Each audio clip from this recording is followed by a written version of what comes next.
In total, there were over 400 drone strikes and more than 40 missiles, including ballistic missiles, in one night. With this strike, the Russians damaged residential buildings in Kyiv, ordinary urban infrastructure. In Lutsk-Volyn, they destroyed in particular an ordinary hotel in which Ukrainian athletes were staying. In other regions, there is damage, unfortunately, to both residential infrastructure and energy infrastructure, industrial enterprises. The Russians even burned down another warehouse with humanitarian aid. The most important thing we can achieve together is to end the war with a decent peace and create reliable security guarantees for Ukraine and for all of Europe, so that no one in Europe is afraid of being left without protection. We can do it. Please support all efforts for the completely fair pressure on Russia. Support diplomacy, political and economic pressure. Please call for new and effective sanctions against Russia, their regime, to stop the killings, to stop the strikes, to achieve real peace, to make sure that Russia's responsibility for the war is truly felt. US President Donald Trump let Putin continue his war and delays new sanctions against Russia. Elon Musk began a full-scale attack on Trump's administration. Meanwhile, the US deploys National Guard to Los Angeles. So how does Trump help Putin to avoid sanctions against Russia, and what are the main reasons behind Trump's unwillingness to inflict pain on Putin? The Trump administration is urging Republican Senator Lindsey Graham to reconsider the sanctions outlined in a supported Senate bill targeting Russia, as reported by the Wall Street Journal.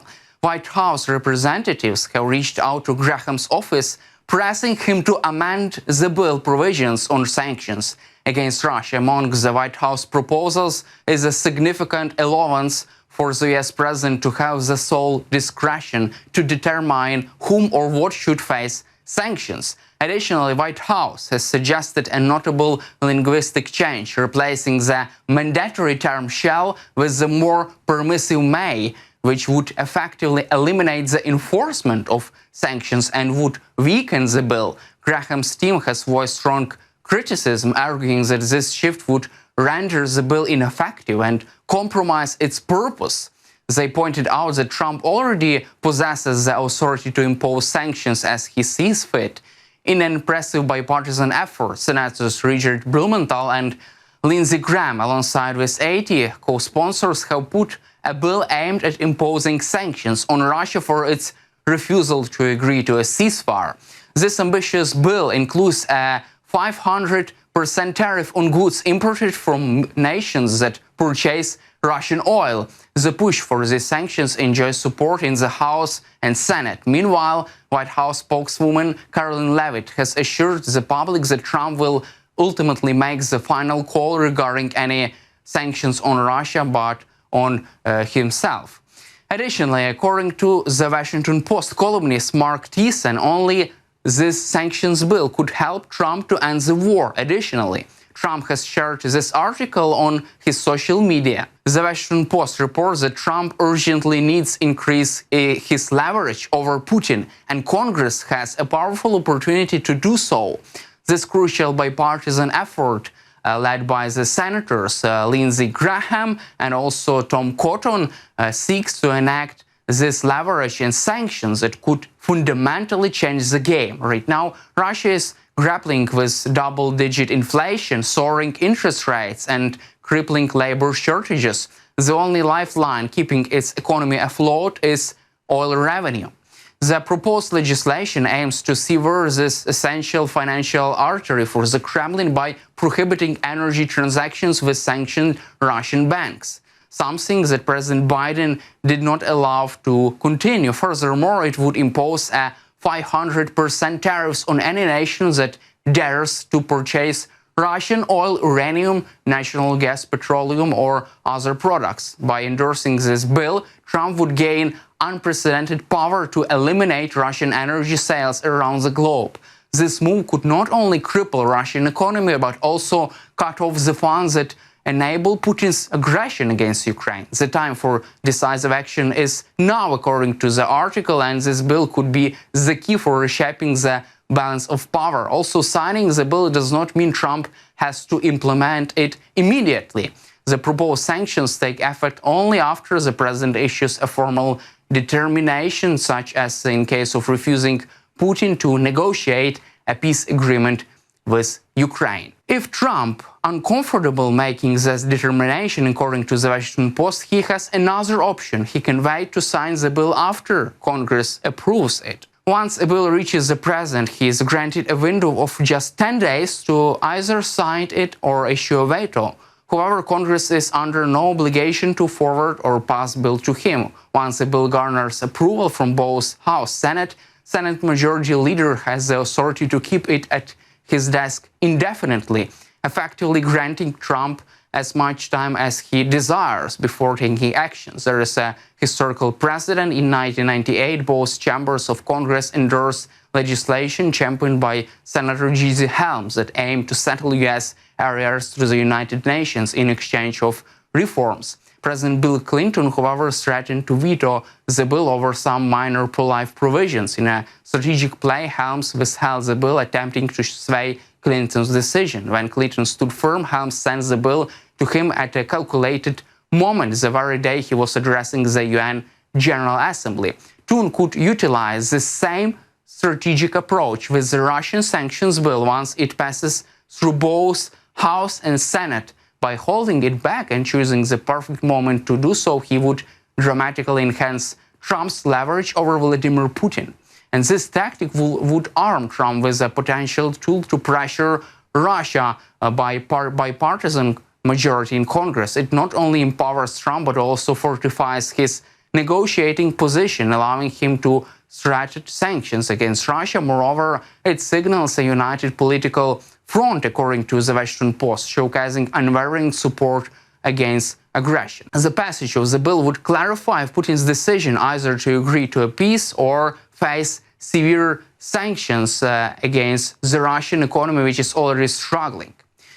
The proposed sanctions legislation could incite countries like China and India to urge Putin towards peace. Congress might enhance Trump's leverage by allowing the sale of U.S. weapons to Ukraine through foreign military financing loans, which could generate profits. Additionally, Congress could authorize the use of frozen Russian assets to purchase U.S. weapons for Ukraine, according to this publication of the Washington Post. This will arm Trump and improve his position. Currently, Putin seems to believe that he can avoid consequences by stalling negotiations. To change this perception, a bill approving these sanctions would demonstrate Putin that rejecting peace is not an option. While Trump has aimed for a voluntary resolution of conflict, it's clear that Putin needs coercion. A bipartisan majority in Congress is ready to support Trump in this effort. He just needs to take the initiative. Meanwhile, President Donald Trump deployed the National Guard to Los Angeles. When asked about deploying U.S. troops to the city, he said, quote, "We are gonna have troops everywhere. We won't allow our country to be torn apart like it was under Biden." Trump also indicated that California officials' impending deportations could face consequences, referring to a Wisconsin judge arrested for allegedly helping a man evade immigration authorities. In a significant conversation, Governor Gavin Newsom spoke with Trump for about 40 minutes. He threatened to sue Trump over illegal actions. And on the same day, Los Angeles faced National Guard deploying tear gas against the growing crowd outside the federal complex. As a result of Trump's orders, the confrontation occurred in front of Metropolitan Detention Center. California, are you prepared to invoke the Insurrection Act? Depends on whether or not there's an insurrection. No, but you have violent people, and we're not going to let them get away with it. What is the purpose of your meetings in Camp David in the next 24 We're going hours? up to Camp David. We have meetings with various people about very major subjects. Now, we thought we'd do it at Camp David. There's probably better security there than any place. We'll be meeting with a lot of people, including generals, as you know, and admirals. No. So we'll be meeting with military people and others. Are there any foreign visitors at Camp David? I can't say that. Even if you don't plan to invoke the Insurrection Act, do you plan to send troops to Los Angeles? What?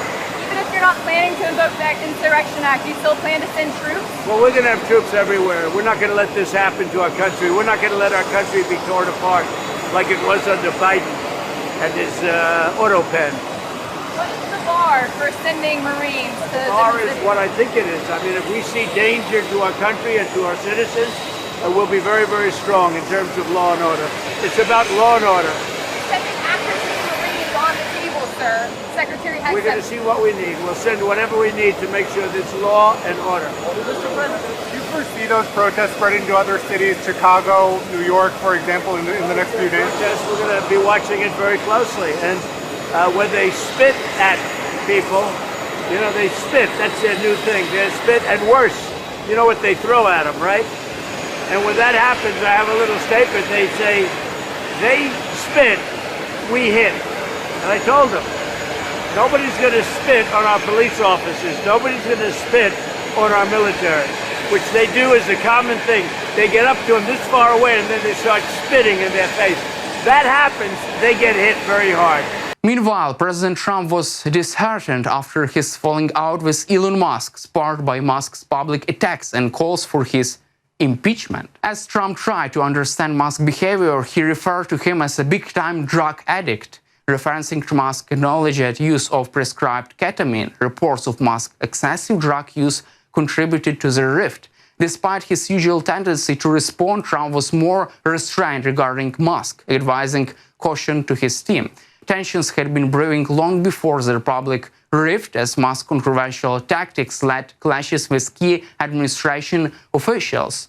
Although initially a valued ally, Musk's aggressive approach strategies created friction within the administration. His attempt to cut federal grants and eliminate bureaucratic positions made him a target for political opponents, leading to a protest demanding no one voted for Musk. After a significant loss in Wisconsin, Republicans began to view Musk as a liability. Also, Musk expressed growing dissatisfaction with Trump's economic policies after the introduction of new tariffs. As the relationship deteriorated, both sides faced pressures that signaled a significant fracture in their once strong alliance.